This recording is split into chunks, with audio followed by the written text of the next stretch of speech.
Hello everyone, welcome to Shiksha class. நம்ம UGC NET எக்ஸாம்க்கு இன்னும் ஒரு 40 to 50 days இருக்கு. ஸோ இப்போ நீங்க என்ன பண்ணணும் அப்படிங்கறத தான் நான் ஸ்டடி பிளானா எடுத்துட்டு வந்திருக்கேன். இதற்கு முன்னாடி நீங்க ப்ரிப்பேர் பண்ணிட்டு இருந்தாலும் சரி, இல்ல இனிமேல் தான் உங்களோட ப்ரிப்பரேஷனை ஸ்டார்ட் பண்ண போறீங்க அப்படின்னாலும் சரி, உங்க எல்லாருக்கும் பொருந்துற மாதிரி ஒரு 40 days ஸ்டடி பிளான் எடுத்துட்டு வந்திருக்கேன். ஸோ இந்த ஸ்டடி பிளான் வந்து ரொம்ப முக்கியமா மேம்னு கேட்டீங்கன்னா, ஆமாங்க இது ரொம்ப முக்கியம். ஏன்னா நம்ம கையில வெறும் 40 to 50 days தான் இருக்கு. இதற்கு முன்னாடி நீங்க படிச்சுட்டு இருந்தீங்கன்னா அன்ஆர்கனைஸ்டா அங்க ஒரு தலைப்பு இங்க சில தலைப்புன்னு சொல்லி ப்ரிப்பேர் பண்ணிருப்பீங்க. ஆனா இந்த 40 days நம்ம ஆர்கனைஸ்டா ஒரு நாளும் என்னென்ன டாபிக் படிக்கணும் அப்படின்னு சொல்லி ப்ரிப்பேர் பண்ண போறோம். ஸோ இந்த ஷெட்யூல் நீங்க ஃபாலோ பண்ணும்போது ரொம்ப ஈஸியா ரிவைஸ் பண்ணவும் முடியும், ரிசல்ட் எடுக்கவும் முடியும். அதே மாதிரி புதுசா ப்ரிப்பரேஷன் ஸ்டார்ட் பண்றவங்க என்னென்ன டாபிக் படிக்கணும், அது எப்படி படிக்கணும் அப்படிங்கிற ஒரு ஆர்கனைசேஷனே இருக்காது. ஸோ இந்த ஸ்கெடியூல் வந்து உங்களுக்கு கண்டிப்பான முறையில ரொம்ப ஈஸியா என்னென்ன டாபிக்ஸ் கவர் பண்ணணும், இந்த குறைவான நேரத்துல எப்படி உங்களால மேக்ஸிமம் டாபிக்ஸ் கவர் பண்ண முடியும், ஈஸியா ரிசல்ட் எடுக்க முடியும் அப்படிங்கிறதையும் இந்த ஸ்கெடியூல்ல இருந்து நீங்க தெரிஞ்சுக்கலாம். So let's get started. பொதுவா நம்ம ப்ரிப்பேர் பண்ணும்போது படிக்கும்போது ரொம்ப மேலோட்டமா படிக்கிறோம். அது மட்டும் இல்லாம நம்ம படிச்ச கொஸ்டின் வந்து எக்ஸாம்ல வரல அப்படிங்கிற மாதிரி கிளைம் பண்றோம். ஆனா உண்மை என்ன அப்படின்னா, எக்ஸாமுக்கு வரக்கூடிய முக்கியமான தலைப்புகளையும் அது சம்பந்தப்பட்ட கேள்விகளையும் நம்ம படிக்கிறது இல்லை அப்படிங்கிறது தான் வந்து உண்மை. ஸோ இந்த ஸ்டடி பிளான்ல பாத்தீங்கன்னா, நீங்க என்னென்ன மாதிரியான தலைப்புகள் வந்து கட்டாயமா எக்ஸாம் படிச்சுட்டு போகணுமோ அதை மட்டும் தான் எடுத்து கொண்டு வந்திருக்கேன். ஸோ கண்டிப்பான முறையில இதுல இருந்து நிறைய கேள்விகள் நீங்க எதிர்பார்க்கலாம். ப்ரீவியஸ் நடந்த எக்ஸாம்ல கூட நம்ம ப்ரிடிக்ட் பண்ண மாதிரி நிறைய கொஸ்டின்ஸ் வந்திருந்தது. அதை கூட நம்ம அனலைஸ் பண்ணி வீடியோ போட்டிருந்தோம். ஸோ வாங்க இப்போ நம்ம ஸ்டடி பிளான்குள்ள போகலாம்.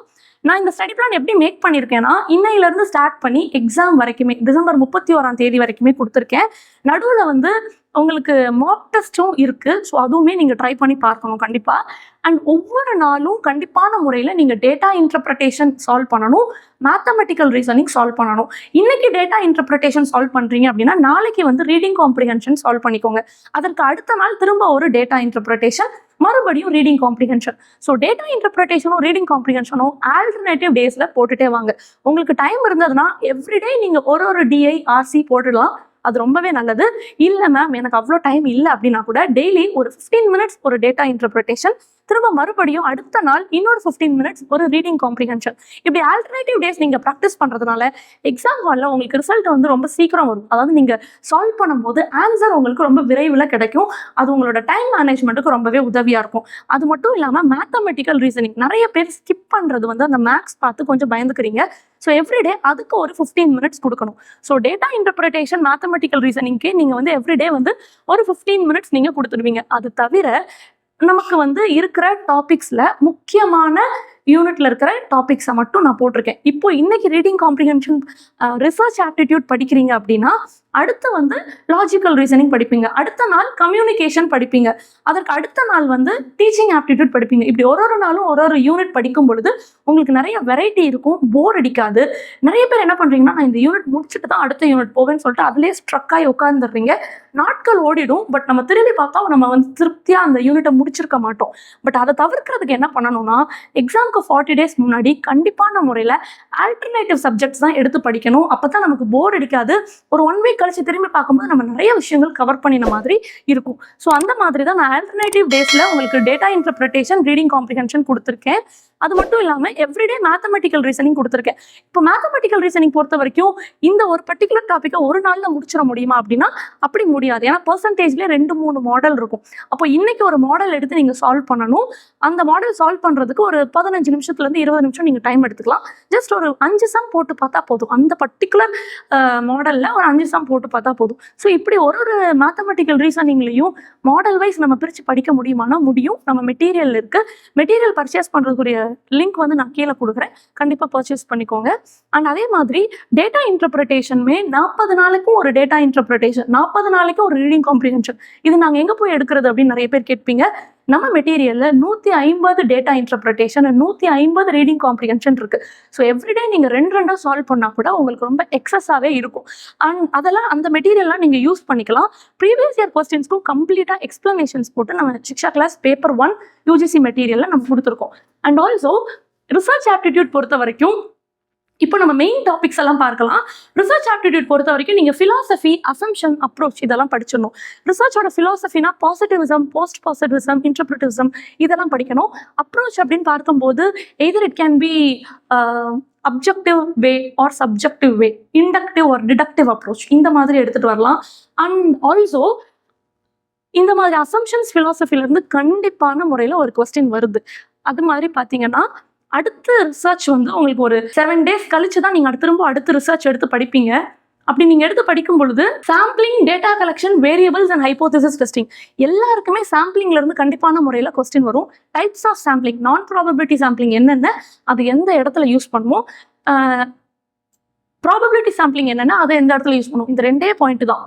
இந்த 2 பாயிண்ட் படிச்சுட்டாலே உங்களால் சாம்பிளிங்லேருந்து என்ன கொஸ்டின் கேட்டாலும் ஈஸியாக ஆன்சர் பண்ண முடியும். அதே மாதிரி தான் டேட்டா கலெக்ஷன், என்னென்ன டேட்டா கலெக்ஷன் டூல்ஸ் இருக்குது, அதை எந்த இடத்துல என்ன பர்பஸ்க்காக யூஸ் பண்ணுறோம், அந்த அடிப்படை புரிதலோட படிச்சிங்கன்னா ஈஸியாக வந்து அதை ஆன்சர் பண்ணிட முடியும். ஹைப்போதசிஸ் டெஸ்டிங்லையுமே ஆல்டர்னேட்டிவ் ஹைப்போதசிஸ், நல் ஹைப்போதசிஸ், இதை எப்படி நம்ம அப்ளை பண்ணுறோம், எந்த இடத்துல எந்த ஹைப்போதசிஸை நம்ம சூஸ் பண்ணுவோம், இந்த மாதிரியான பேசிக் கொஸ்டின்ஸ் தான் இருக்குது. ஸோ நீங்கள் ஒன்ஸ் ஒரு ரிசர்ச் படிச்சுட்டீங்கன்னா, ரிசர்ச்சில் சில டாபிக்ஸ் படிச்சுட்டீங்கன்னா, இன்னைக்கு படிச்சுட்டீங்கன்னா கண்டிப்பாக அதுலேருந்து உங்களால் ஒரு கொஸ்டின் ஆன்சர் பண்ணிட முடியும். திரும்ப 7 days கழிச்சு நீங்கள் ரிசர்ச் எடுத்து படிக்கும் பொழுது நீங்கள் அதுலேருந்து செகண்ட் கொஸ்டின் ஆன்சர் பண்ணிட முடியும். ஸோ இப்படி தான் நான் எவ்ரி வீக் வந்து ஷெடியூல் ஃப்ரேம் பண்ணியிருக்கேன். இப்போ லாஜிக்கல் ரீசனிங் பாருங்கள். டு ஸ்டார்ட் வித் நீங்கள் ஃபர்ஸ்ட் டே ஸ்டார்ட் பண்ணும்போது ஸ்கொயர் ஆஃப் அப்போசிஷன்லேருந்து ஸ்டார்ட் பண்ணுவீங்க. ஏன் ஸ்கொயர் ஆஃப் அப்போசிஷன்னா அது ரொம்ப மோஸ்ட் இம்பார்ட்டன்ட் கான்செப்ட். கண்டிப்பாக எல்லா கொஸ்டின் பேப்பர்லையுமே ஒரு கொஸ்டின் இருக்குது. இந்த இடத்துல வந்து நிறைய பேர் என்ன பண்ணுறீங்கன்னா, மேம் நாங்கள் சிலாஜிசம் படிக்கணும்னு கேட்குறீங்க.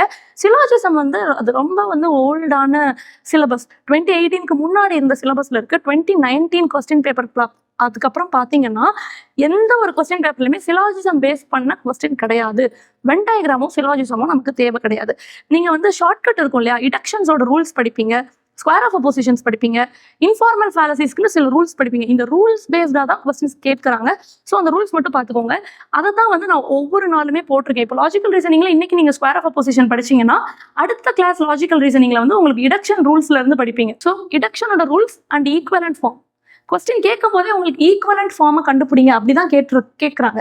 ஸோ டிடக்ஷன் ரூல்ஸும் ஈக்குவலன்ட் ஃபார்மும் படிப்பீங்க.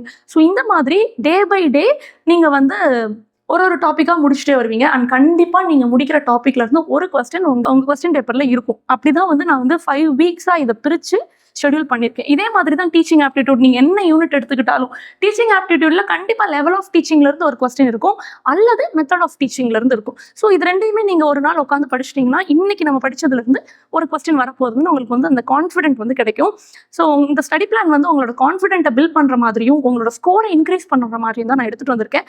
ஸோ இந்த 40 daysல எப்படி நம்ம எல்லா டாப்பிக்கும் கவர் பண்ணுறது அப்படின்னா அது இந்த ஸ்டடி பிளான் தான். ஸோ நீங்கள் இன்னைக்கு டீச்சிங் ஆப்டிடியூட் படிக்கிறீங்கன்னா உண்மையிலே சொல்ல போனோம்னா இந்த 2 டாப்பிக்கையும் படிக்கிறதுக்கு உங்களுக்கு குறைந்தபட்சம் வந்து ஒரு 3/4 மணி நேரத்துலேருந்து 1 மணி நேரம் தான் தேவைப்படும். அடுத்த ஒரு 1/4 மணி நேரம் நீங்கள் ஒரு டிஐ சால்வ் பண்ண போறீங்க.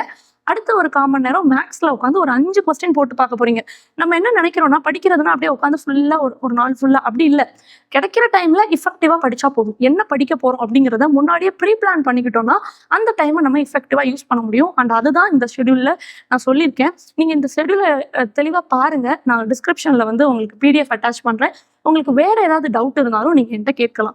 ஒருவேளை உங்களோட ப்ரிப்பரேஷனுக்கு சப்போர்ட் பண்ணணும் அப்படின்னா சிக்ஷா கிளாஸ்ல இருந்து நம்ம கோர்ஸ் ஆஃபர் பண்ணுறோம். இந்த கோர்ஸ்மே நீங்கள் எடுத்துக்கலாம். பேப்பர் 1க்கு live classes plus recording video all the 10 units கொடுக்குறோம். இந்த ஆஃபர் ப்ரைஸில் அட்மிஷன்ஸ் போயிட்டு இருக்கு. நீங்கள் ஜாயின் பண்ணிக்கலாம். அண்ட் ஆல்சோ டெஸ்ட் எழுதி பார்க்கறது ரொம்பவே முக்கியம். எப்படி வந்து நம்ம சின்ன சின்ன டாப்பிக்காக பிரித்து படிக்கிறோமோ அதே மாதிரி சின்ன சின்ன டாப்பிக்காக நம்ம பிரித்து டெஸ்ட் எழுதணும்.